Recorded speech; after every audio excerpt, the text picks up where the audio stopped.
En esta serie de videos que hemos llamado ciclo de homenaje al teatro argentino, ciclo al cual se ha incorporado ahora el flamante Instituto Nacional del Teatro, vamos a presentar a otro de los grandes autores de nuestro país. En este caso es Roberto Perinelli.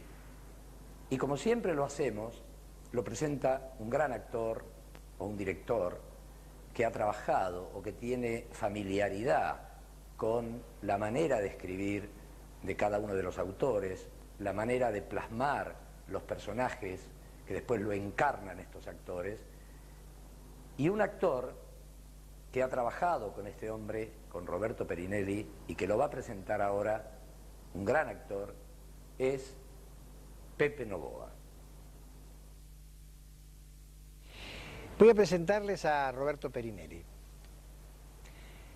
Roberto Perinelli no es simplemente un buen autor teatral, es un hombre de teatro. Y cuando uno dice hombre de teatro, quiere decir que es alguien que conoce el teatro desde diferentes lugares. Primero como espectador. Él fue primero un espectador de teatro. Y así empezó, así se acercó a un teatro independiente, donde lógicamente empezó a hacer actividades que no eran precisamente las de autor, sino la de técnico. Y este técnico, lógicamente, ya tenía intenciones literarias que son solitarias.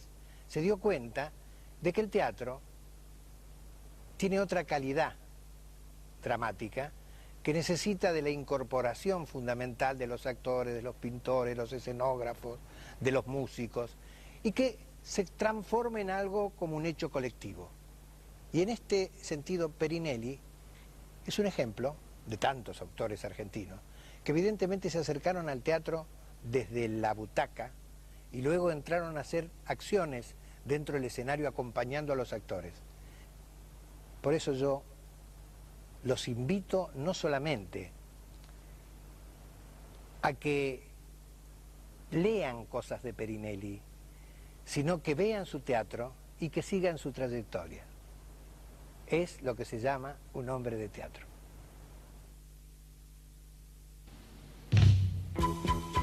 Roberto Perinelli nació en la localidad de San Isidro. En 1969 ganó un concurso de autores argentinos organizado en Rosario. Su primera obra, El Metejón, fue representada como parte del premio. Aquella experiencia inaugural tuvo la importancia de ponerme en contacto con Jorge Petraglia, que formaba parte del jurado. Él vio posteriormente todo mi material inédito, me alentó y me fue guiando en aquellas cosas que estimaba eran interesantes y también en aquellas que era necesario descartar. Perinelli, sin embargo, no era un recién llegado ni al teatro ni a la escritura, ya que se había iniciado como iluminador de un teatro independiente en su barrio y había escrito guiones de cine, con uno de los cuales ganó en 1965 un premio del Instituto de Cine. Dice Perinelli: después me vine para el centro y Rubén Fraga dirigió mi segunda obra, Los pies en remojo. En aquel momento yo estaba muy inclinado hacia el teatro del absurdo y mi mayor admiración autoral era Harold Pinter.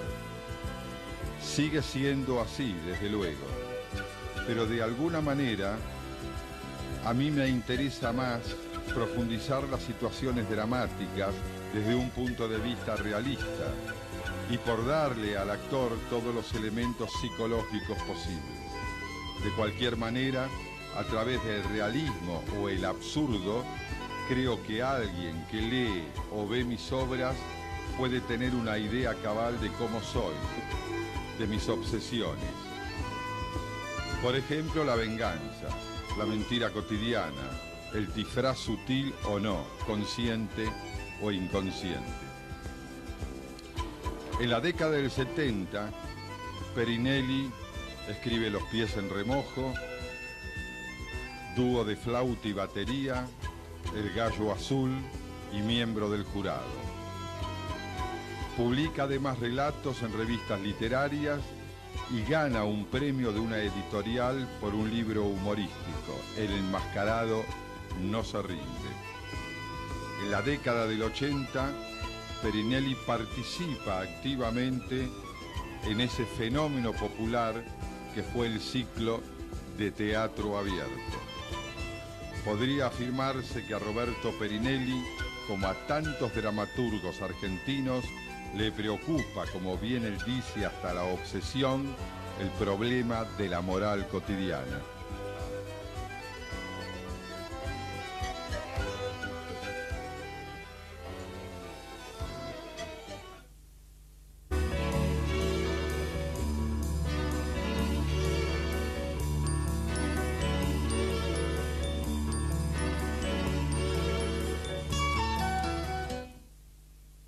Bueno, comenzamos por el principio. El principio ya hace como 40 años, casi 40 años. Alrededor de los años 60, mejor dicho, exactamente en el 58, 59, yo empecé a trabajar en el Teatro Independiente en San Isidro. Había un grupo de teatro independiente que se había fundado en la municipalidad de San Isidro. En esa época gobernaba la Unión Cívica Radical Intransigente, y uno de los postulados que tenía por lo menos la gente de San Isidro era darle un fuerte impulso a la cultura, al teatro, a todas las expresiones que de alguna manera se suponía que tenían que ver con una gestión de gobierno vinculada con la comunidad. Y se fundó un teatro independiente que por supuesto se copió de las fórmulas del teatro independiente que estaban vigentes en ese momento. En ese momento estaba Fray Mocho, estaba La Máscara, estaba Nuevo Teatro.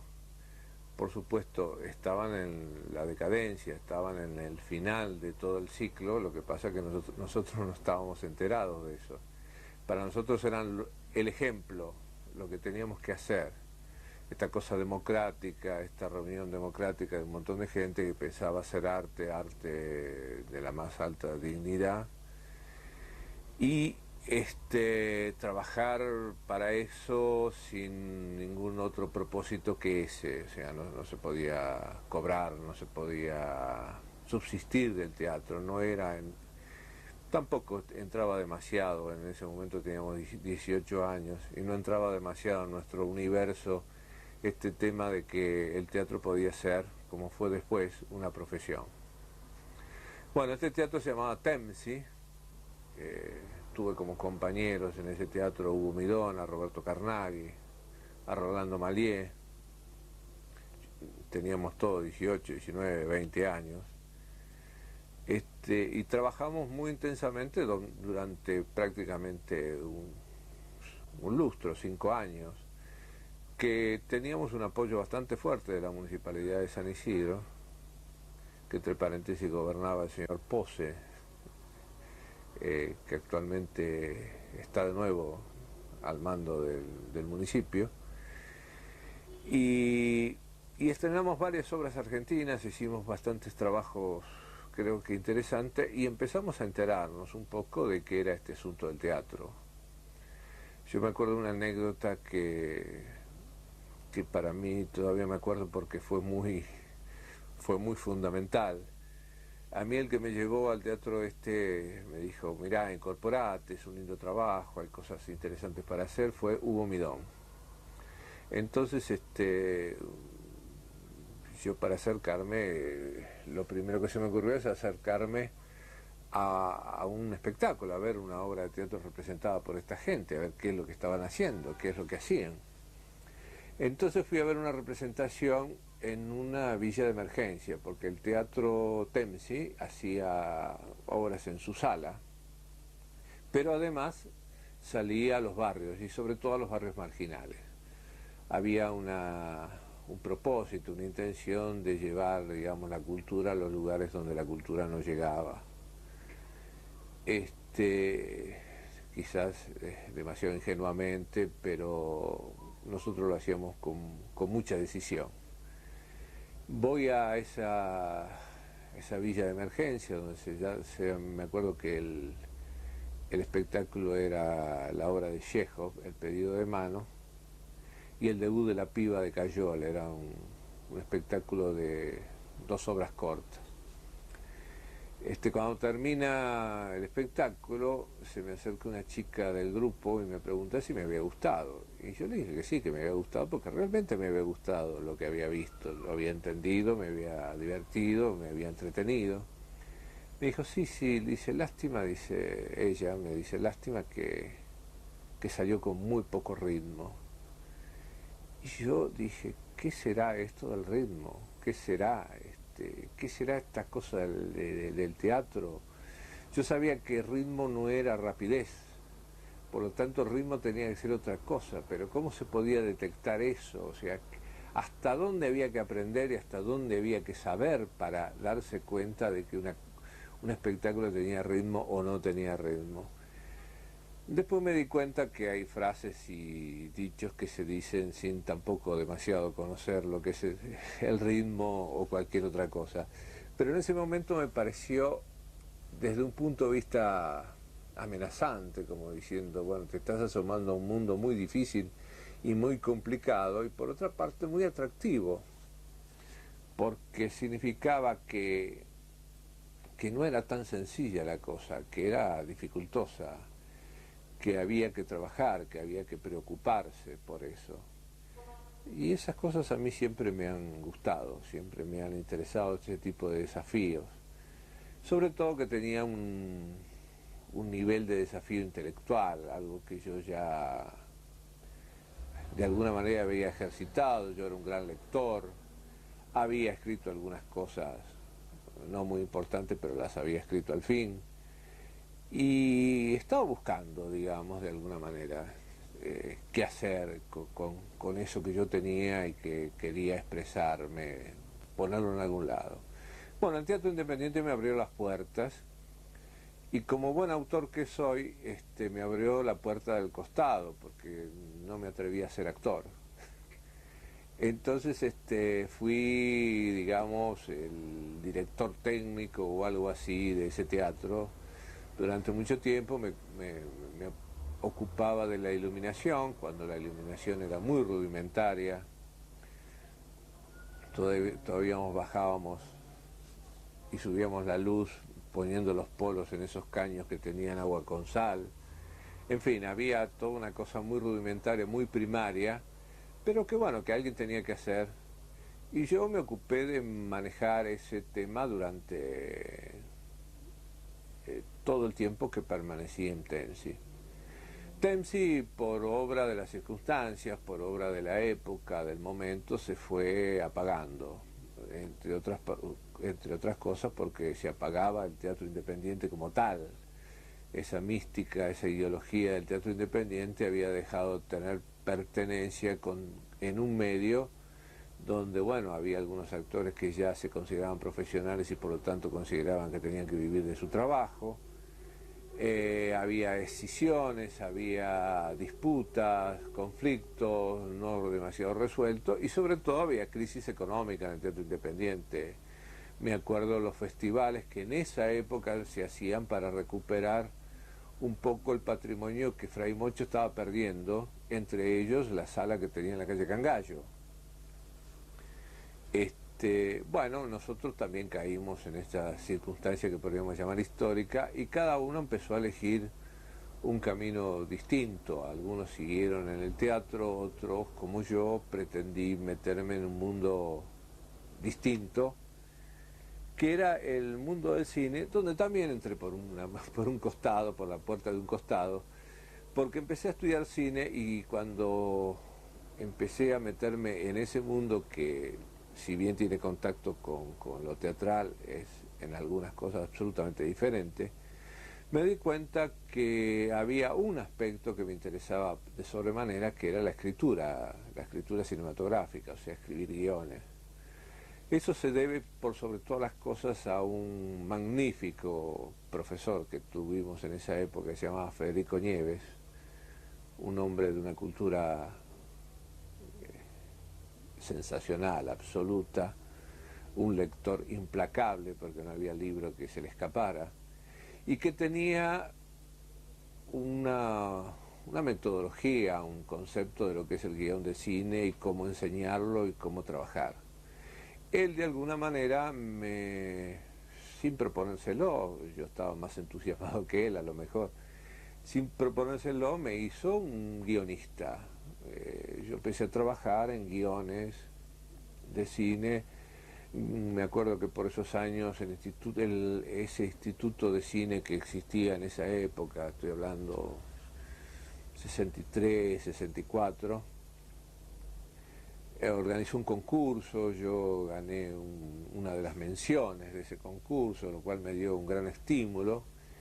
Y después vino el Bautismo de Fuego, y que fue de alguna manera debut y despedida, por lo menos de lo que se llama largometraje. Después hice algunos guiones para cortometraje, pero que fue el guión de la segunda película que hizo Jusit, que se llamaba La Fidelidad. Una película que ya no me acuerdo exactamente la fecha de filmación, pero bueno, donde yo de alguna manera trabajé en un proyecto que tenía que ver con lo que era en ese momento la industria cinematográfica. Era una industria muy dependiente de la publicidad, porque casi todos los cineastas venían de la publicidad, habían hecho su dinero y su bienestar y su buen pasar, o por lo menos su sustento en la publicidad, y se aventuraba a trabajar en el cine de arte. Bueno,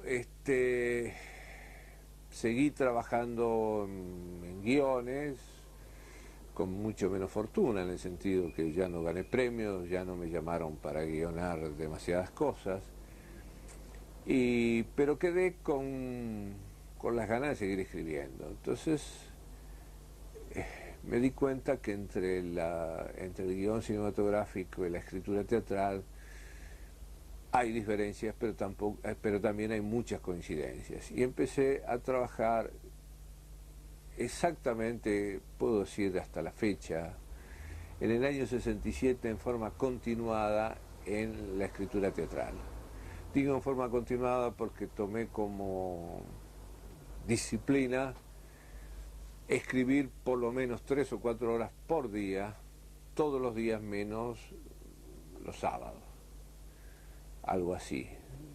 Una disciplina que cumplí con bastante rigurosidad durante bastante tiempo.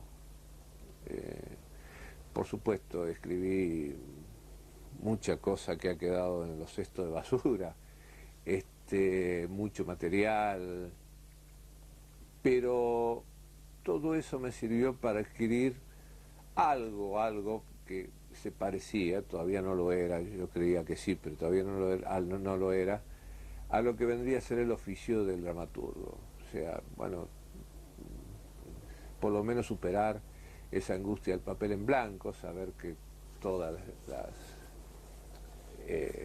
las noches yo tenía que escribir 3 o 4 horas y yo tenía que tener material para llenar esas 3 o 4 horas.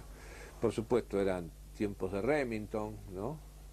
No era el procesador de texto de ahora. Costaba corregir significaba a veces reescribir toda una obra de punta a punta, pero bueno, trabajé eso en forma continuada, fueron apareciendo algunos materiales y apareció el primer premio que gané en un concurso que se hizo en la provincia de Santa Fe, concurso de obras teatrales, cuyo premio era la puesta en escena en el Teatro Municipal de la provincia de Santa Fe. Eso fue exactamente en el año 69. Sí, exactamente en el año 69. Bueno, eso me llenó de entusiasmo, y sobre todo lo que me llenó de entusiasmo fue la posibilidad de que me ocurriera lo que a muy poca gente le ocurría, o sea, que casi de inmediato iba a tener un estreno. O sea, yo siempre creí y seguiré creyendo que la dramaturgia, o el texto teatral tiene una vida propia, personal, importante, pero que indudablemente se consuma, termina de ganarse el espacio en el mundo del arte cuando se pone en escena. Uno escribe para la escena, no hay nada que hacerle. La dramaturgia es un arte mediatizado. ¿En qué medida la escena nos tiraniza, ese espacio rectangular nos tiraniza o no nos tiraniza? Es un tema de otro tipo de discusión. Pero en principio nosotros nos manejamos para, creo yo, o por lo menos yo, escribo para ser representado. Bueno, eso ocurrió en el año 69 en la provincia de Santa Fe, y como consecuencia del premio, como ya dije, vino su representación, una representación que se hizo con bastante despliegue y que dirigió Jorge Petraglia. Despliegue en cuanto a la producción, se hizo con actores de la provincia de Santa Fe, un grupo local, y no creo que haya ocurrido demasiado con el espectáculo era un buen espectáculo, pero estaba metido en un momento muy particular, supongo, de la vida de la ciudad. Había grupos enfrentados, había situaciones no demasiado claros, y como yo, como buen porteño, no entendía. De todos modos, bueno, se estrenó la pieza, la municipalidad hizo con esa pieza, con ese espectáculo, lo que se le ocurrió, en el sentido de hizo algunas representaciones en el Teatro Primero de Mayo, creo que se llama, del Teatro Municipal, que después fue remodelado. En ese momento era un teatro enorme, muy grande, lleno de murciélagos, y que realmente para llenarlo de público tenía que ser un éxito francamente insólito. Esta obra no lo fue. Y ahí, digamos, en la provincia de Santa Fe fue mi bautismo de fuego. Por eso en algunas partes alguien me considera un santafesino, cosa que no lo soy. Soy porteño. Simplemente la casualidad me llevó a estrenar mi primera pieza en Santa Fe. Ahí trabé relación con Rubén Fraga, que fue el asistente de dirección de Jorge Petraglia, que estaba muy interesado en iniciar su trabajo como director. Él tenía una formación, venía del Conservatorio de Arte Dramático, tenía una formación como actor, pero indudablemente su objetivo era ser director teatral. De esa relación nace la posibilidad que yo escriba un texto que a él le interese, y yo tenía algunos apuntes de una obra que se llamaba Los pies en remojo. Se los mostré, se entusiasmó, le pareció interesante la idea que yo tenía de la totalidad. Bueno, la escribí, y en el año 71 la estrenamos en el Teatro Payró. Fue uno de las 3 obras que estrené en el Teatro Payró. No digo que yo sea el autor argentino que más estrenó en el Payró, pero posiblemente sea uno de los que se acerca a la cifra mayor, ¿no? Pues posiblemente haya otros autores, Pavlovsky debe haber estrenado más que yo, pero yo estrené 3 obras en el Payró. La primera fue Los pies en remojo, que fue protagonizada precisamente por Jorge Petraglia. O sea, acá se invirtieron los roles de alguna manera. Petraglia pasó de ser director a protagonista, y fue el debut actoral, creo, y si no fue el debut actoral, fue bastante cercano al debut actoral de Roberto Carnaghi, con el cual nos reencontrábamos de alguna manera, porque él había sido de Temsi, había después de irse de Temsi, igual que yo enfilé para el cine, él enfiló para el Conservatorio de Arte Dramático, estudió para actor, digamos, hizo la carrera de actuación. Y de algún modo, y creo que sí, que fue el debut, o cercano al debut de Roberto en el teatro. Bueno, Los pies en remojo tuvo una buena repercusión crítica, guardo algunos recortes por ahí, que fueron bastante elogiosos. Tuvo un módico éxito de público, digo módico porque no fue descomunal, pero la gente venía, la cosa era un poco distinta a lo que es ahora, ¿no? Yo recuerdo que, por ejemplo, una de las cosas que no existía era la gente de prensa. Nosotros estrenamos y el día del estreno tuvimos toda la crítica en la sala. Nadie pensó en que eso no podría ocurrir. Y en la semana prácticamente salieron las críticas en todos los diarios, buenas o malas, eso no tiene, por lo menos para este caso, no tiene importancia.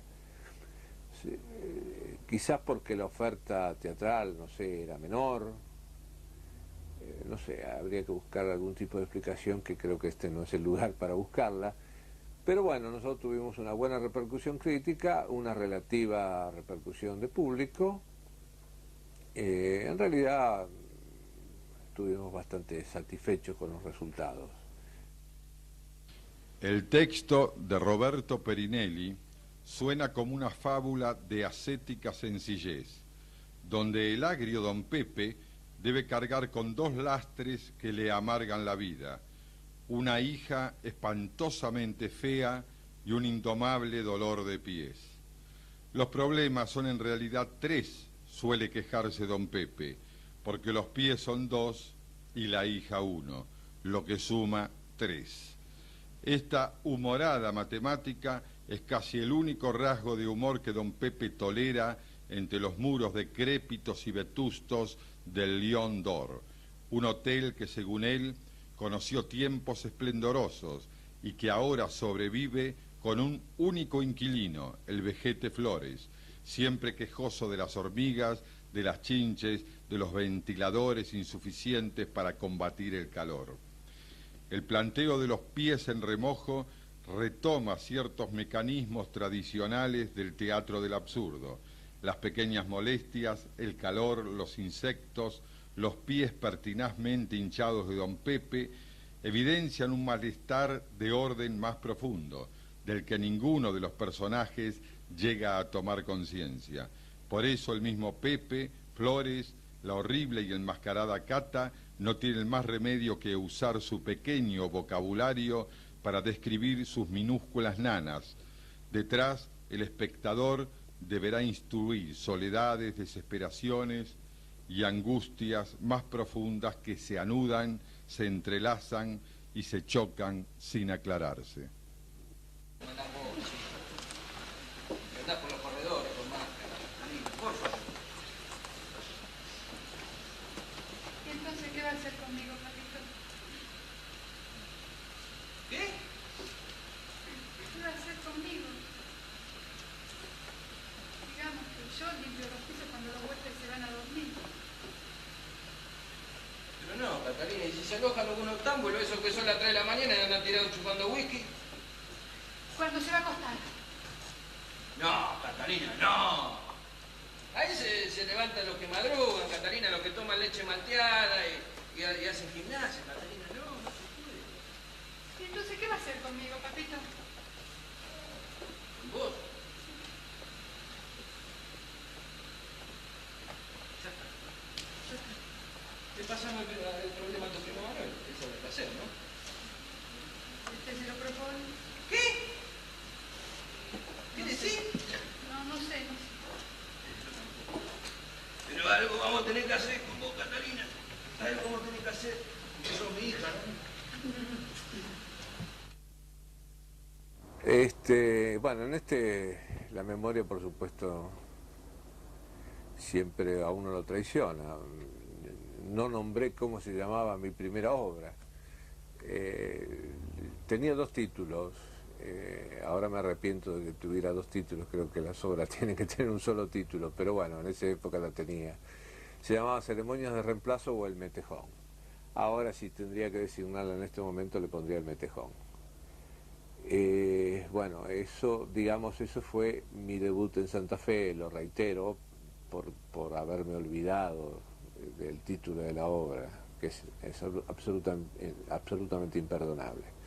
Bueno, después del 71, después de Los Pies en Remojo, yo seguí trabajando con bastante intensidad, produje bastante material y no estrené hasta el año 77, pero hay algo que yo manejé siempre con cierta soltura y ahora me doy cuenta que es una especie de no sé si llamarle virtud o consecuencia lógica de una situación personal. Como yo estuve siempre muy cerca de la actividad teatral, muy pegado al escenario, muy en contacto con los actores, muy en contacto con el trabajo de ensayos, por mi etapa de teatro independiente, para mí el teatro nunca fue esto, entregar una obra y ver qué pasa.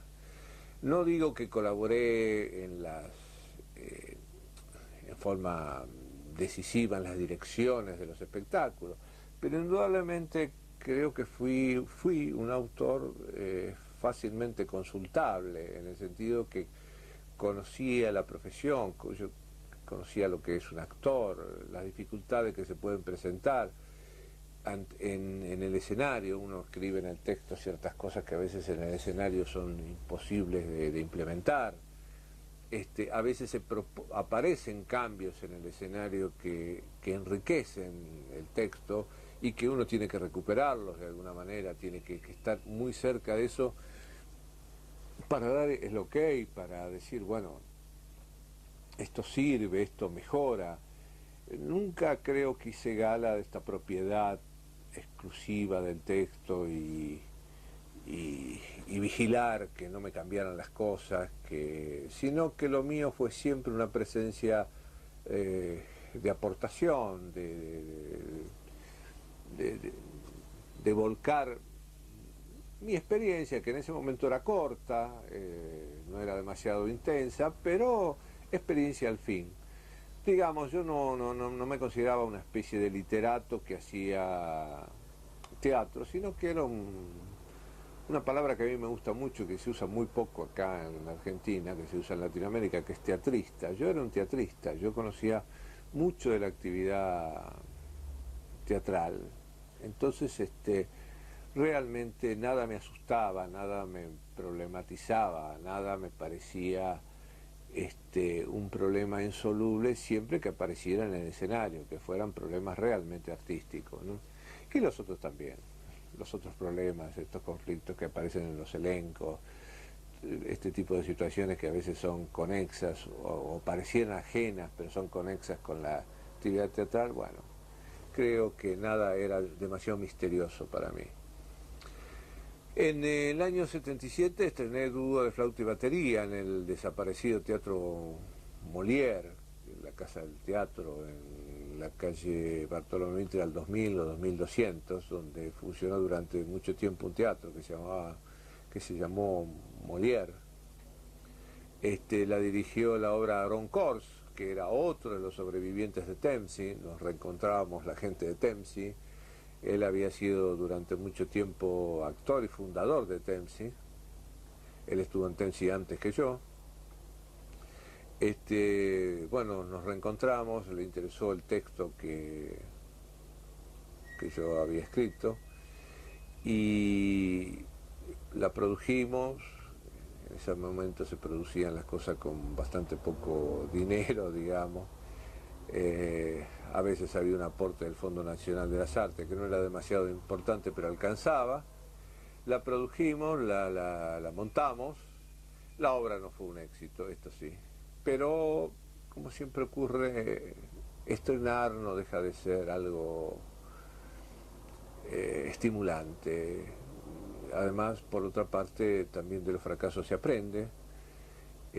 ver cierto funcionamiento de ciertas cosas en el escenario al autor le viene muy bien, y a mí me venía muy bien. Y llegamos al año 78 y mi vinculación con Carlos Catalano, el actual director de la Escuela de Teatro de Tandil, con el cual nos encontramos para producir y estrenar El Gallo Azul, una obra que en realidad se tendría que haber llamado El Ángel Azul, pero claro, hay gente que me ganó de mano. Entonces le tuve que llamar El Gallo Azul. El Ángel Azul en realidad era un cabaret, el nombre de un cabaret, y de ahí yo había sacado el título de la obra. La estrenamos en el Pairón en el año 78 y eso nos dio pie para un nuevo proyecto, que creo que es el proyecto, no sé si el más ambicioso, pero por lo menos el que más satisfacciones me dio, que fue el estreno de Miembro del Jurado, una obra difícil, 78 o 79, ya no sé si estoy bien en las fechas. Una obra difícil, una obra que hablaba, por supuesto metafóricamente, de las cosas que sucedían en el país, la necesidad, bueno, la existencia de determinadas víctimas y de determinados victimarios, en fin, por supuesto todo cubierto a través de una historia que metaforizaba la situación, porque indudablemente no eran momentos para decir las cosas tal cual sucedían. El riesgo era muy grande para todos. La obra fue un suceso de crítica, creo que jamás hasta hoy he recibido las críticas que recibí con Miembro del Jurado, y un buen suceso de público en el Teatro Pairó, repito. Y eso creo que fue el crédito, el pasaje que me sirvió para ser convocado para Teatro Abierto, ese acontecimiento en el año 81 que por supuesto se puede hablar muchísimo. Para mí fue importantísimo por varias razones, porque además del reconocimiento que representaba ser uno de los 21 autores que conformaron el primer ciclo del año 81, me vinculé con lo que vendría a ser el medio teatral de Buenos Aires, prácticamente en Teatro Abierto, con algunas pocas excepciones, estábamos todos. Creo que hay amistades, relaciones, afectos míos que vienen de ahí, de gente que yo conocí ahí, que conocí en ese momento y que después seguí frecuentando con mayor o menor asiduidad, pero que indudablemente el vínculo nació ahí. Ahí estábamos todos prácticamente las mismas, desolados, con ganas de pelear, pero muy preocupados por la vida de este país, por las cosas que sucedían y por la reacción que podíamos llegar a provocar, que, confieso, en mi caso y en el caso que de todos, nadie previó que iba a ser de la envergadura que fue. Todos creímos que, bueno, que iba a ser un suceso, que podría tener algún tipo de éxito, que íbamos a tener una repercusión de público, pero nadie creía, nadie mensuraba el fantástico fenómeno que fue Teatro Abierto, esos 2 meses que realmente nos desbordaba el público, que se agotaban las localidades en 2 horas, localidades que, para los que no recuerdan o no tienen la información, costaban la mitad de una entrada de cine, en funciones de teatro que iba a un horario absolutamente inhabitual, que era las 18:30, un horario que lamentablemente jamás se volvió a tocar, jamás se volvió a intentar. Nunca lo entendí esto. Seguimos con esta especie de axioma de que el teatro se hace a las 21 horas, ¿no? Bueno, el fenómeno teatral, el teatro abierto, perdón, el fenómeno del teatro abierto es un fenómeno que me marcó para siempre. O sea, si alguna vez dudé que mi vida podía haber sido el cine, si alguna vez dudé que a lo mejor la literatura era un lugar donde yo podría funcionar, tengo narrativa escrita, narrativa publicada incluso, ahí me di cuenta que definitivamente, desde el lugar que fuera, mi lugar estaba en el teatro. Como dramaturgo, como promotor, como productor, como lo que sea, pero que ese era mi lugar, que yo no tenía nada que ver con otra cosa. Esta cosa colegiada, esta cosa colectiva, esto donde todo depende de muchos, no depende de uno solo, esta necesidad de convocar, de juntarse, de formar equipos, me resulta muy atractiva, incluso con todas las consecuencias a veces desagradables que ocurren, las peleas, los conflictos, los distanciamientos, las competencias, pero siempre eso me pareció lo más atractivo de la actividad teatral, ¿no? Que uno solo no hace nada. Con el pretexto de una crecida alarmante del río, Carmen y Lili, madre e hija, pertenecientes a la marea de los despojados por la inundación, se instalan en la casa de Olga, representante de una clase acomodada. En paralelismo con la destructora fuerza natural de la riada, madre e hija irán adquiriendo autoridad y poder sobre la dueña de la casa. Hacia el final de la obra descubrimos que el robo de un collar a los pobres había sido objeto de un regalo caprichoso a Olga. El reiterado tratamiento de reina por parte de Carmen a Olga se aclara, irónicamente, cuando madre e hija recuperan el collar, no temen a la amenaza fluvial y salen con su ilusión, mientras Olga queda como reina paródica y destronada, encaramada encima de un mueble. Bueno, el techo, no sé. No, ni se le ocurra subirse ahí. ¿Sabe qué? Con el agua mojándose desde ahí arriba, una locura, señora. Vamos, junte lo que quiere llevarse. A una valija, un paquete, como hice yo. Vamos, señora, abrigo, todo. Junte todo. Por la radio aconsejan qué llevarse. Algo me falta. ¿La electricidad? Sí, claro. No, entonces deje ese aparato tranquilo, señora. La cosa se puso muy fea. Corta la luz. Para evitar cortocircuitos, que esté fulminada. Vamos, señora. Pero usted no deje la ventana, puede pasar su marido. ¿Se habrán conocido? Vamos. Dale, dibujá. No, enano, no. ¡Remedio, señora! ¡No te olvides los remedios!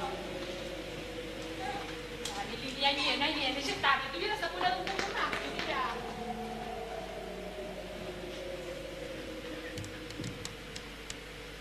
¡Ay, qué hermoso tapado! Mira, nena, la reina trajo el tapado. ¿Quiere que haga, señora, para que la nena no haga travesura? ¿Cortarle la mano? Ya la tendría que haber dejado manga a caballo. Nena, ese señor. Mira, la señora tiene un papito. ¡Ese mamarrache, tu papito! ¿Y esa señora? ¿Mamá? No, por suerte. Yo no tengo esas creencias. A ver. Cuidado. Vamos a tener, señora, no se preocupe.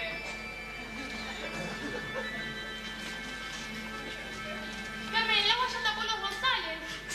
Y si el sudeste sigue soplando como sopla.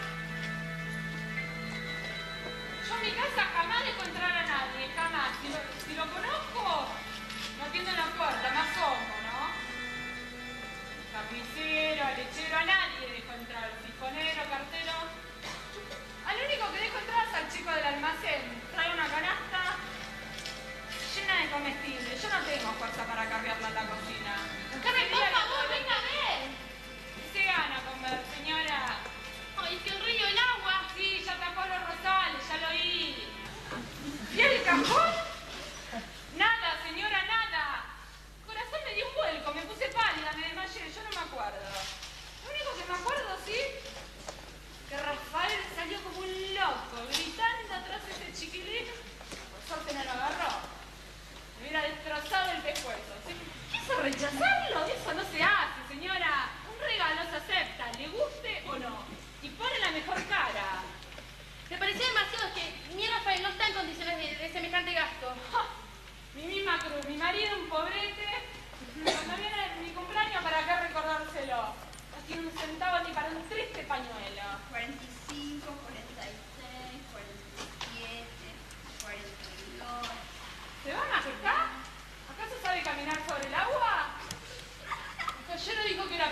Bueno, Coronación fue la obra que yo presenté en Teatro Abierto 81.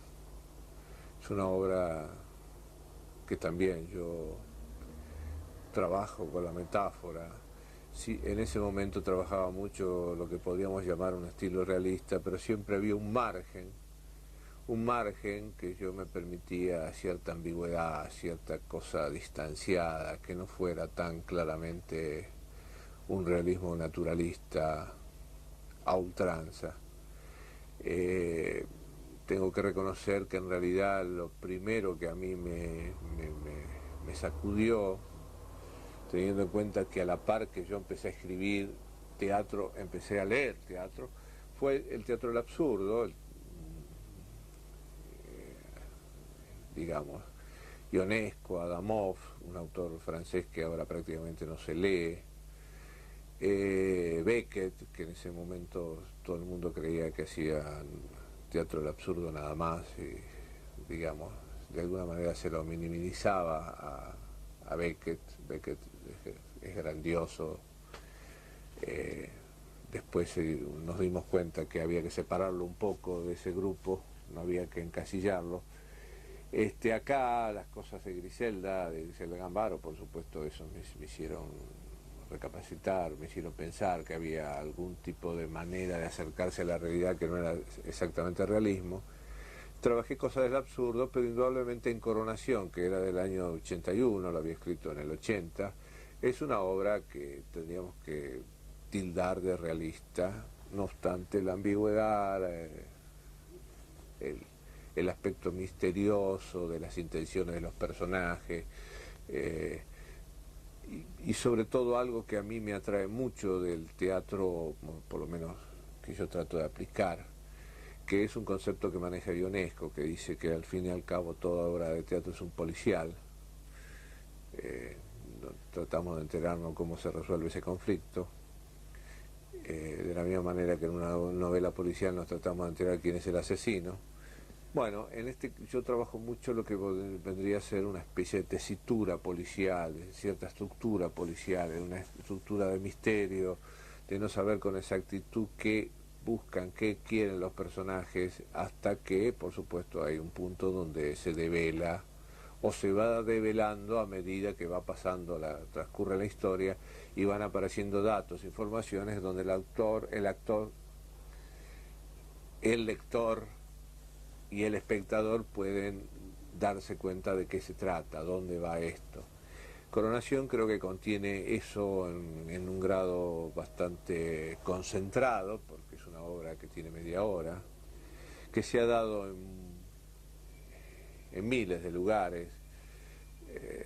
Hay muchas razones, la duración y el hecho de que sean 3 actrices las que se necesiten para armar el elenco. Sí, sabemos que en el teatro, por lo menos en el argentino, hay más actrices que actores. Y de alguna manera fue el fin de una etapa, o mejor dicho, el comienzo de otra. Escribí otra obra para Teatro Abierto 83, el último ciclo del teatro abierto tradicional, podríamos llamarle así.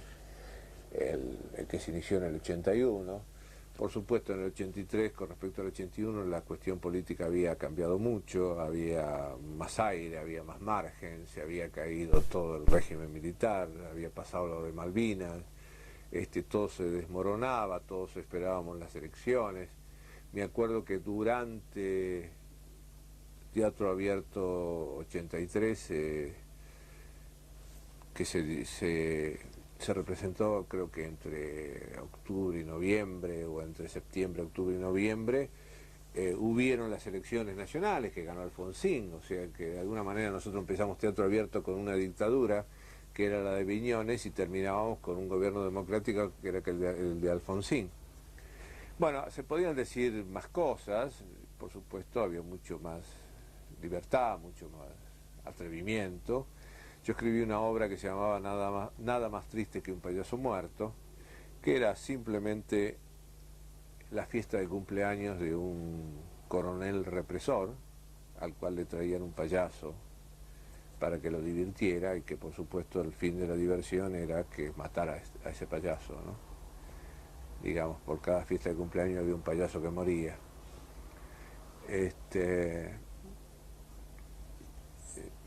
Una obra que dirigió Agustín Aleso.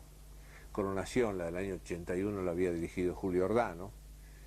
Esta obra del 83 la dirigió Agustín Aleso y fue uno de los espectáculos que a mí, en mi carrera, más me satisfizo. Realmente había un aporte de la dirección muy interesante, de cosas que yo había dejado muy en suspenso, muy con puntos suspensivos. Él armó ahí en el escenario un mundo amenazante, realmente muy atractivo. Potenció en todo caso la amenaza que se sustentaba en el texto. Por otra parte, fue un texto trabajado de forma diferente. Yo hasta ahí siempre había escrito en mi escritorio, y después, por supuesto, en la compulsa en el escenario había producido modificaciones, cambios, pero nunca había empezado una obra trabajando prácticamente con el director, como hicimos con Agustín Aleso. Éramos un grupo de 3 autores, eran Romner, yo y Ricardo Alac, que trabajábamos con 3 directores, que eran Renan, Aleso y Néstor Romero. Esas 6 personas trabajamos los materiales, leíamos, proponíamos cosas, hacíamos cambios. Bueno, esa obra salió de ese trabajo, era una de las propuestas que tenía Teatro Abierto 83, precisamente, hacer trabajos a partir de cero, o sea, empezar una obra de teatro directamente escrita para Teatro Abierto, teniendo en cuenta que además tenía que durar media hora, esos condicionamientos que Teatro Abierto imponía de acuerdo a la concepción que tenía, o sea, debía que durar media hora, el aspecto escenográfico tenía que ser muy primario, muy sumario, porque había que cambiar de escenografía y a los 10 minutos de terminar una obra empezaba la otra. Bueno, yo quedé muy satisfecho. Produje después Gastón, que fue una obra que escribí también especialmente para una complementación o una prolongación de Teatro Abierto, que eso fue creo que en el 84, 85, 84 exactamente, que era Teatro Abierto en los sindicatos, en los barrios, en los lugares alejados del centro. Fue un espectáculo dedicado a la mujer, o sea, el tema era la mujer en el mundo actual, la realidad argentina de ese momento. Y en el año 85 estrené El cuento de la buena vida en el Centro Cultural San Martín, cuando lo dirigía Javier Torre. Era un lugar en ese momento de mucho movimiento teatral, la sala de Enrique Muñoz funcionaba a full. Es una obra que dirigió Enrique Dácal, y ya empecé a trabajar en un campo que me llevó mucho tiempo, muchas energías, muchos esfuerzos y cierta distracción con respecto a la escritura, que durante 6 años, 7 años, o sea, desde el año 84, digamos, desde el advenimiento de las autoridades democráticas, hasta el año 90 fui director de la Escuela Municipal de Arte Dramático, que fue una tarea ímproba, digamos, donde yo tuve que tomar una escuela que tenía algún tipo de dificultad de inserción en el medio, con muy poco atractivo. Hay gente que no la conocía, no conocía ni siquiera su existencia, y tratar de jerarquizarla y ponerla en algún lugar de importancia dentro del panorama pedagógico teatral argentino, que, como todo el mundo sabe, además de ser muy amplio, muy grande, es muy importante. No es fácil la competencia, y siempre estoy hablando de la sana competencia, en este terreno donde hay profesores excepcionales, donde hay talleres de funcionamiento bárbaro, importante, institutos de formación actoral realmente que han producido un buen número de grandes actores. Bueno, en ese terreno yo estuve abocado prácticamente 6, 7 años en una forma muy intensa. Estrené creo que nada en esa época, escribí muy poco. Si a todo lo que había escrito hasta ese momento, trabajaba con todo lo que había escrito hasta ese momento, producía muy poco, pero era una tarea que me insumía 14 horas por día prácticamente, de todos los días, porque sábado y domingo también se trabajaba. Me dio muchas satisfacciones, creo que recibí y recibo todavía felicitaciones acerca del trabajo que hicimos. Digo que hicimos porque no fui yo solo. Lo que hicimos que esa escuela realmente ahora esté ubicada en un lugar de privilegio, un lugar importante dentro del panorama. Roberto Perinelli demuestra una vez más en la elaboración de esta obra que se haya consubstanciado con la temática y la concepción de las corrientes más avanzadas del teatro contemporáneo. Esto se evidencia en la sobriedad de los recursos, en los diálogos cargados de sugestión y una atmósfera que se va enrareciendo cada vez más hasta desembocar en un desenlace imprevisto que lo justifica todo.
Pierdo la puntualidad.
hay plata, me quita. ¿Pero qué? ¿Gana poco? ¿O son un par de derrochones? Ojo, que acá se cuida hasta el último centavo que se gasta, Nos llegamos mucho. ¿Y entonces? Bueno, gano poco, che. En esta pieza de Roberto Perinelli Landru, asesino de mujeres, vemos en clave de comedia la esencial esquizofrenia del buen padre de familia que mata para vivir, la dialéctica víctima-victimario, la dualidad dolor-placer en mujeres que mueren con una sonrisa en los labios. La pieza se convierte en un estupendo divertimento, lejos de toda pretensión de análisis psicológico, filosófico o sociológico. ¿Siglo XVII? Mitad del siglo XVII. Muy grande. Muchos cuartos para una mujer tan sola. Señor, Renoir. sabe que mis perros podrían haberlo destrozado, ¿no? Correcto. Corrí muy rápido. Bastaba un tropezón suyo que cayera. Son feroces. De acuerdo. Sentí el aliento de los perros en la nuca. ¿Y cómo entró al jardín? Las vacas están electrizadas. Las encontré desconectadas. Compré al jardinero, señora. Todo hombre tiene su precio. Yo también pago. Y pago fortuna. ¿Cuál es el precio de la ambición, señora? ¿Usted lo conoce? A propósito, señor, Renoir. ¿cuáles son los motivos por los cuales yo tenga que recibirlo así, en este estado, cuando todavía no me he levantado de la cama? El corazón, mi querida señora. Tiene razones que la razón jamás podría entender.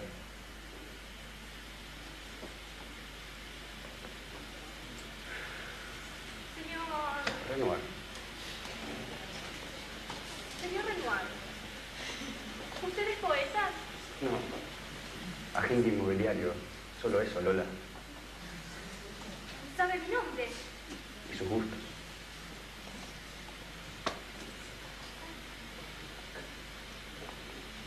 Le traje bombones. ¿Suizo? Suizos.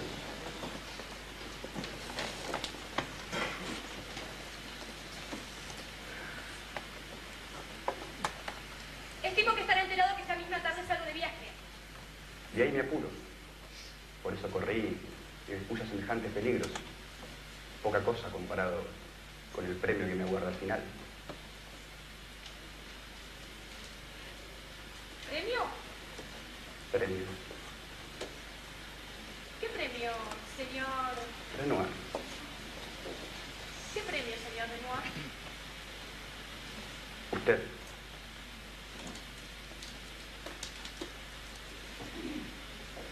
Tenemos tiempo, señor Renoir. Por fortuna, mi tren sale por la tarde, última hora, con la caída del sol. ¿Despachó el equipaje? ¿Qué? ¿El equipaje? No sé, no son mis cuestiones. Los criados se encargan de eso. ¿Y las joyas? ¿Qué pasa con mis joyas? Es mi consejo que viaje con usted. Hoy en día los ferrocarriles no son los de antes y la empresa no se responsabiliza.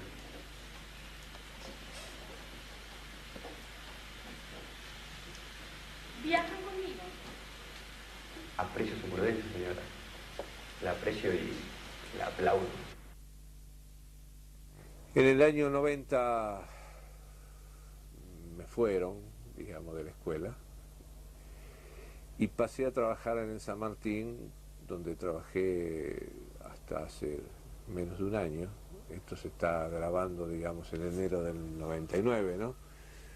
Donde trabajé hasta abril del 98, donde volví a ocupar la dirección de la Escuela Municipal de Arte Dramático.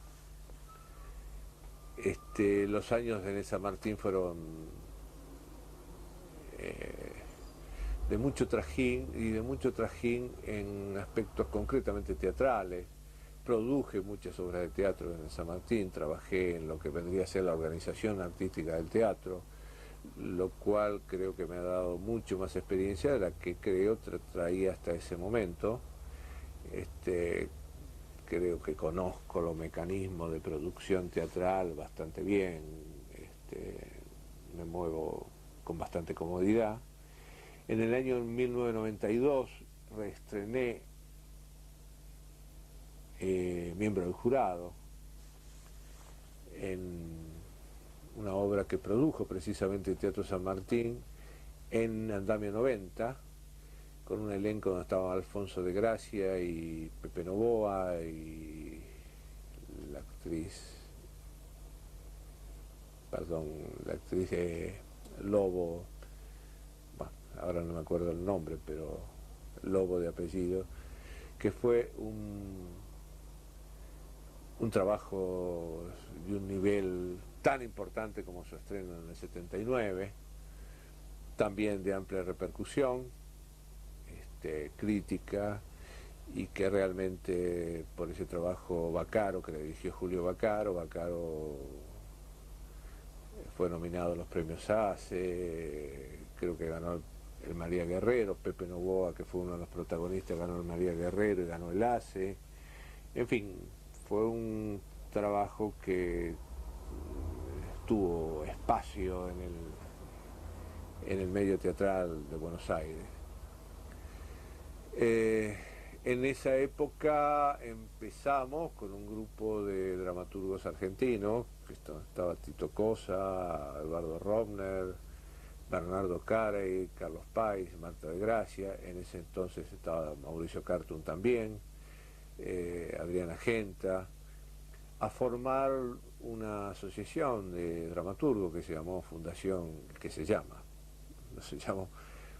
Carlos Somiliana, SOMI, que fue una reunión que tuvimos un grupo de gente tratando de ver qué podíamos hacer para estimular la tarea del autor nacional, teniendo en cuenta que creíamos, o estábamos bastante convencidos, que el actor nacional de alguna manera estaba siendo desplazado, no estaba siendo tenido en cuenta, que bueno, había en esa época una gran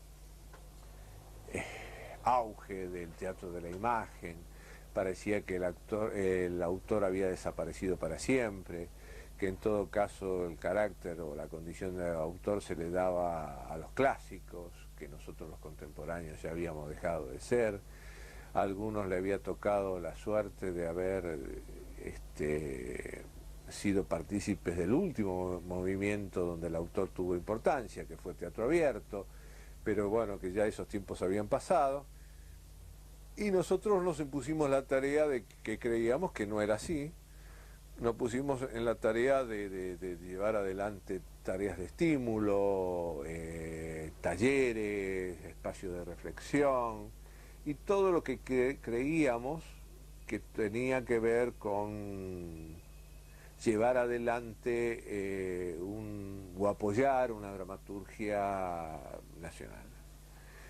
Esto, que empezó casi como una especie de reunión de amigos un poco enojados, se fue haciendo cada vez más importante.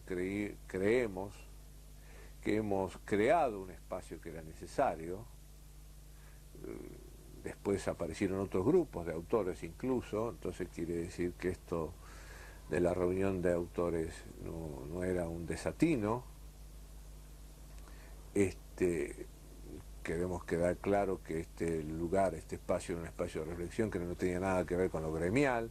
Eso se lo seguimos dejando a Argentores. Argentores es el lugar gremial de los autores teatrales argentinos. Pero bueno, eso fue tomando envergadura hasta que tuvimos la oferta de hacernos cargo del Teatro del Pueblo, algo que ahora tengo que manejarme con fechas más recientes y por ahí más difíciles, pero creo que en el año 96, después de discutirlo bastante, de incluso de haber una crisis, gente que formaba la Fundación Somiliana que no quiso asumir este desafío, por lo tanto quedamos 6, quedamos Roberto Cosa, Eduardo Rovner, Bernardo Carey, Carlos Páez, Marta de Gracia y yo, quedamos a cargo de la dirección artística del Teatro del Pueblo, previa remodelación de todas las instalaciones. Los que lo conocieron antes, los que lo conocen ahora, pueden dar fe de que pusimos, además de esfuerzo, mucho dinero para que ese teatro sea, creo, una cajita de bombones. Y desde hace 3 años que estamos embarcados en una tarea ya mucho más directa de promoción del autor argentino. Hemos producido obras de autores argentinos de todos los niveles, desde los dramaturgos nuevos, jóvenes, no me gusta la palabra jóvenes, me gusta más la palabra nuevos, hasta clásicos.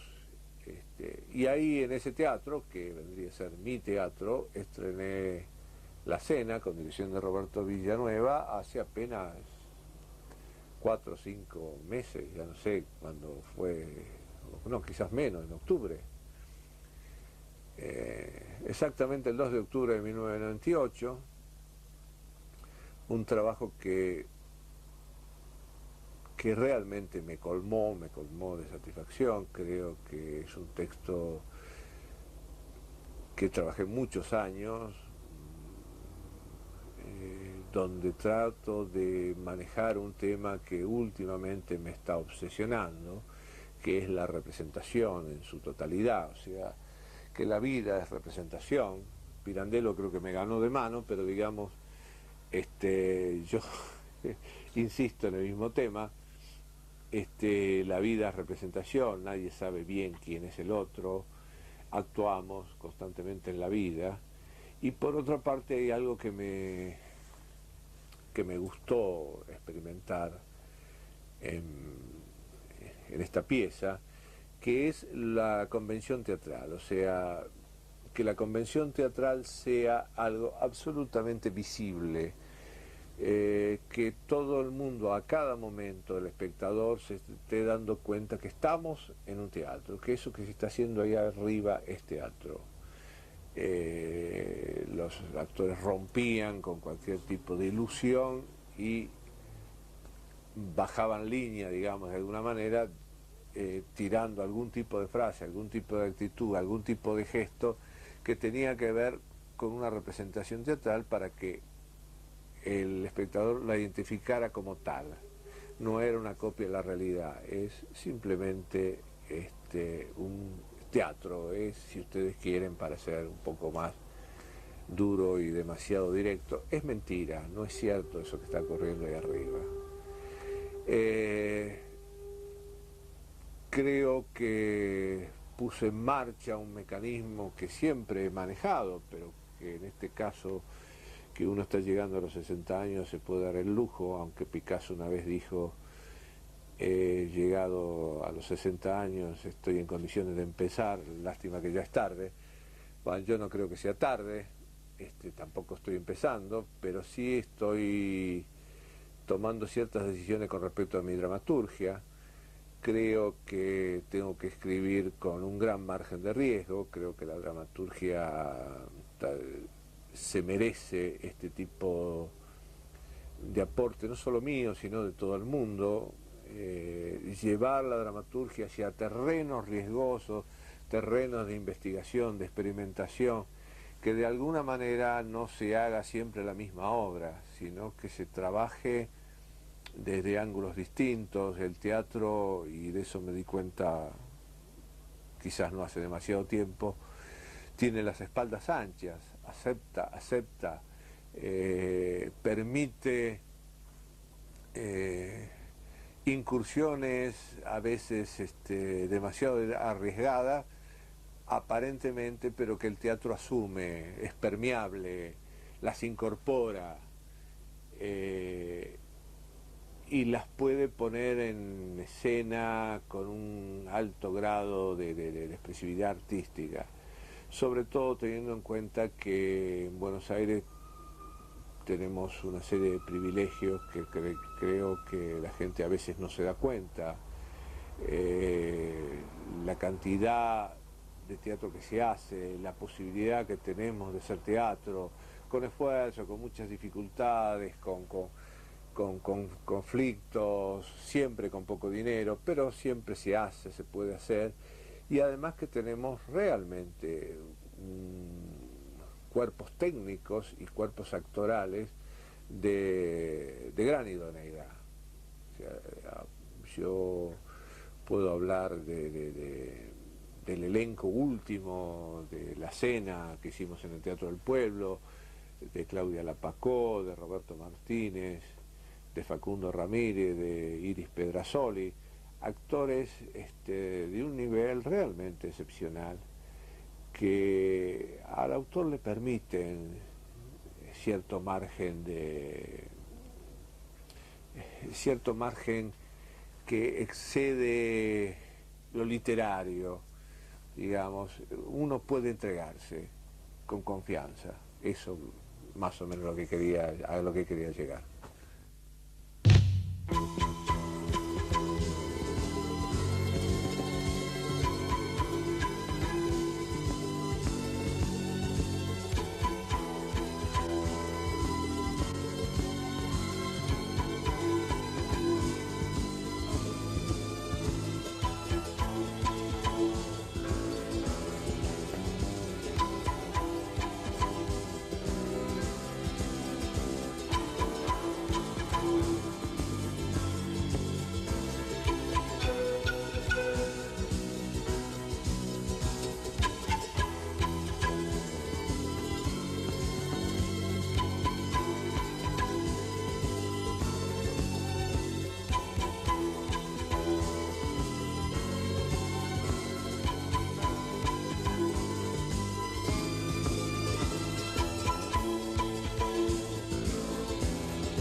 En esta serie de videos que hemos llamado ciclo de homenaje al teatro argentino, ciclo al cual se ha incorporado ahora el flamante Instituto Nacional del Teatro, vamos a presentar a otro de los grandes autores de nuestro país.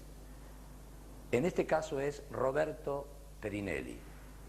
Y como siempre lo hacemos, lo presenta un gran actor o un director que ha trabajado o que tiene familiaridad con la manera de escribir de cada uno de los autores, la manera de plasmar los personajes que después lo encarnan estos actores, y un actor que ha trabajado con este hombre, con Roberto Perinelli, y que lo va a presentar ahora, un gran actor, es Pepe Novoa. Voy a presentarles a Roberto Perinelli. Roberto Perinelli no es simplemente un buen autor teatral, es un hombre de teatro. Y cuando uno dice hombre de teatro, quiere decir que es alguien que conoce el teatro desde diferentes lugares. Primero como espectador. Él fue primero un espectador de teatro. Y así empezó, así se acercó a un teatro independiente, donde lógicamente empezó a hacer actividades que no eran precisamente la de autor, sino la de técnico. Y este técnico, lógicamente, ya tenía intenciones literarias que son solitarias. Se dio cuenta de que el teatro tiene otra calidad dramática, que necesita de la incorporación fundamental de los actores, de los pintores, los escenógrafos, de los músicos, y que se transforme en algo como un hecho colectivo. Y en este sentido Perinelli es un ejemplo de tantos autores argentinos que evidentemente se acercaron al teatro desde la butaca. El ritmo o cualquier otra cosa.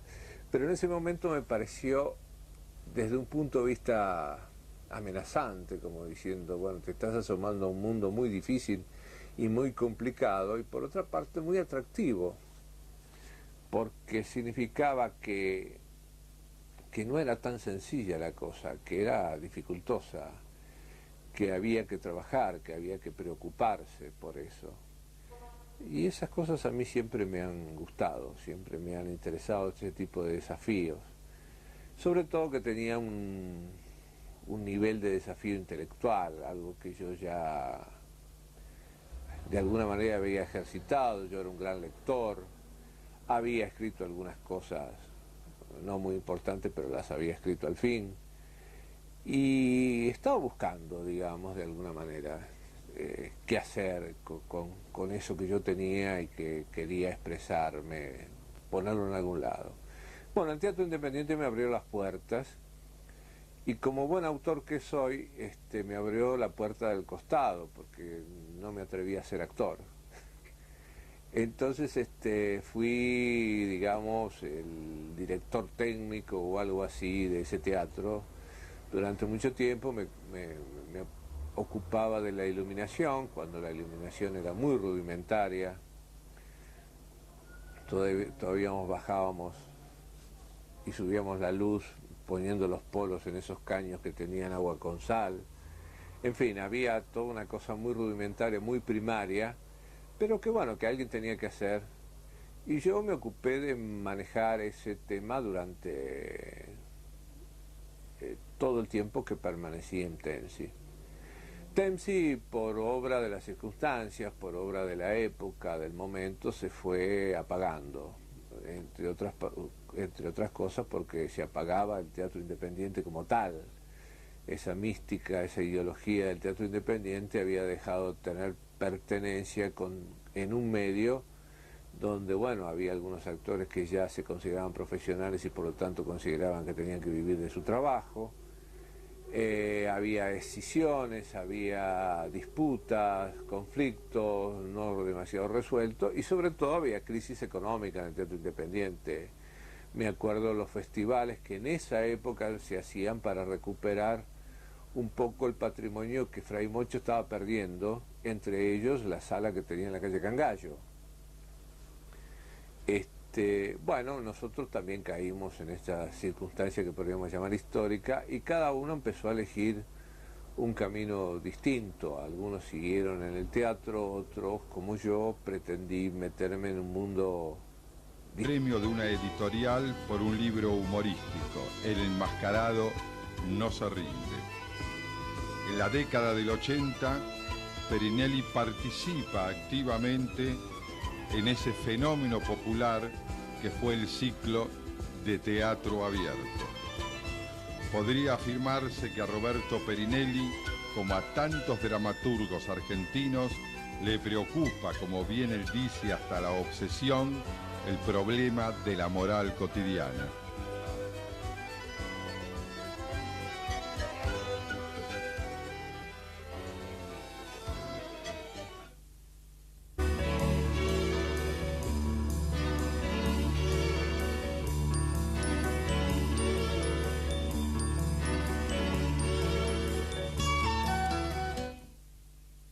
Bueno, comenzamos por el principio. El principio ya hace como 40 años, casi 40 años. Alrededor de los años 60, mejor dicho, exactamente en el 58, 59, yo empecé a trabajar en el Teatro Independiente en San Isidro.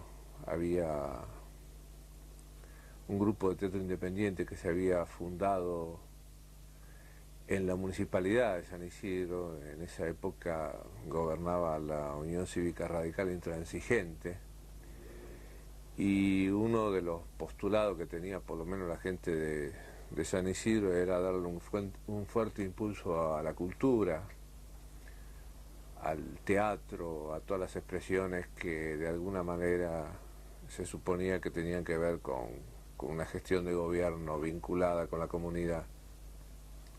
Y se fundó un teatro independiente que por supuesto se copió de las fórmulas del teatro independiente que estaban vigentes en ese momento. En ese momento estaba Fray Mocho, estaba La Máscara, estaba Nuevo Teatro. Por supuesto estaban en la decadencia, estaban en el final de todo el ciclo. Lo que pasa es que nosotros no estábamos enterados de eso. Para nosotros eran el ejemplo, lo que teníamos que hacer. Esta cosa democrática, esta reunión democrática de un montón de gente que pensaba hacer arte de la más alta dignidad, y trabajar para eso sin ningún otro propósito que ese. O sea, no se podía cobrar, no se podía subsistir del teatro, tampoco entraba demasiado. En ese momento teníamos 18 años y no entraba demasiado en nuestro universo este tema de que el teatro podía ser, como fue después, una profesión. Bueno, este teatro se llamaba Temsi. Tuve como compañeros en ese teatro a Hugo Midón, a Roberto Carnaghi. Y luego entraron a hacer acciones dentro del escenario acompañando a los actores. Por eso yo los invito no solamente a que lean cosas de Perinelli, sino que vean su teatro y que sigan su trayectoria. Es lo que se llama un hombre de teatro.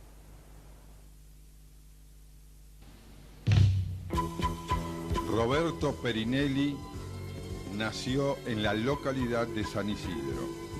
En 1969 ganó un concurso de autores argentinos organizado en Rosario. Su primera obra, El Metejón, fue representada como parte del premio. Aquella experiencia inaugural tuvo la importancia de ponerme en contacto con Jorge Petraglia, que formaba parte del jurado.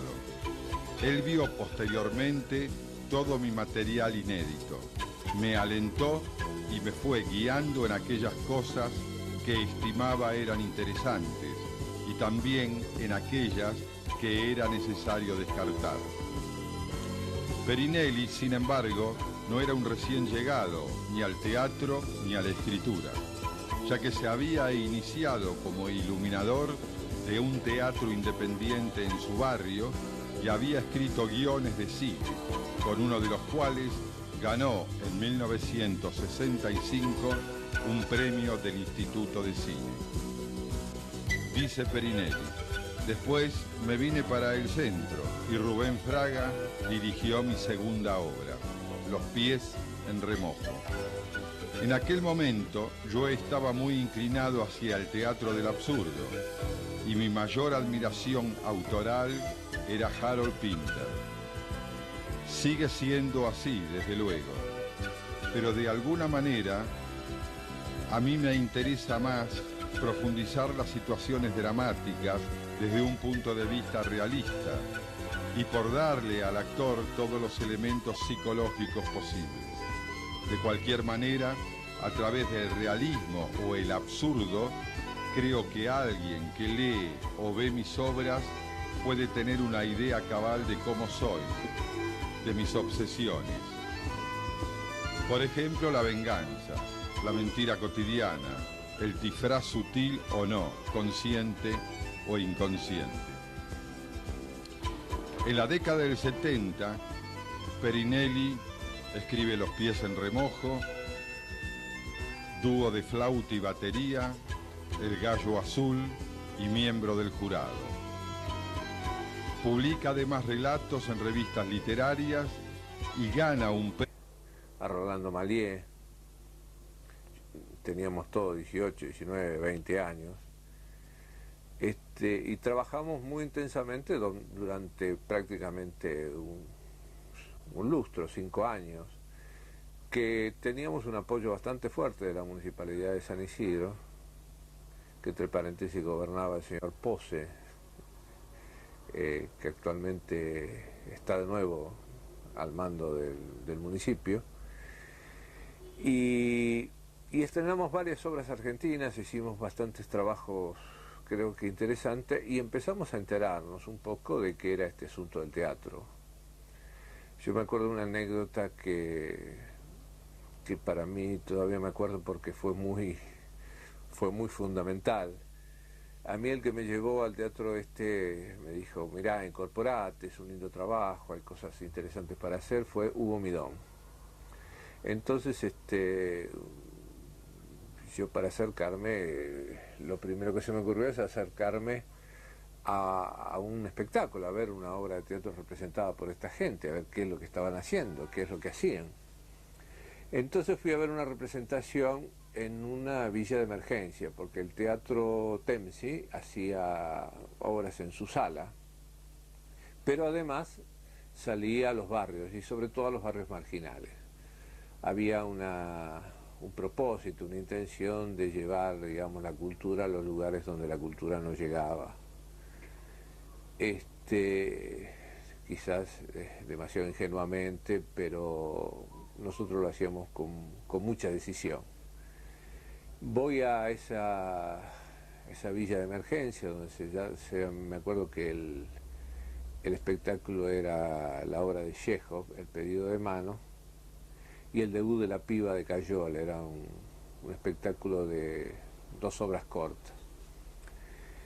Cuando termina el espectáculo, se me acerca una chica del grupo y me pregunta si me había gustado. Y yo le dije que sí, que me había gustado, porque realmente me había gustado lo que había visto, lo había entendido, me había divertido, me había entretenido. Me dijo, sí, dice, lástima, ella me dice, lástima que salió con muy poco ritmo. Y yo dije, ¿qué será esto del ritmo? ¿Qué será esta cosa del teatro? Yo sabía que ritmo no era rapidez, por lo tanto ritmo tenía que ser otra cosa, pero ¿cómo se podía detectar eso? O sea, ¿hasta dónde había que aprender y hasta dónde había que saber para darse cuenta de que un espectáculo tenía ritmo o no tenía ritmo? Después me di cuenta que hay frases y dichos que se dicen sin tampoco demasiado conocer lo que se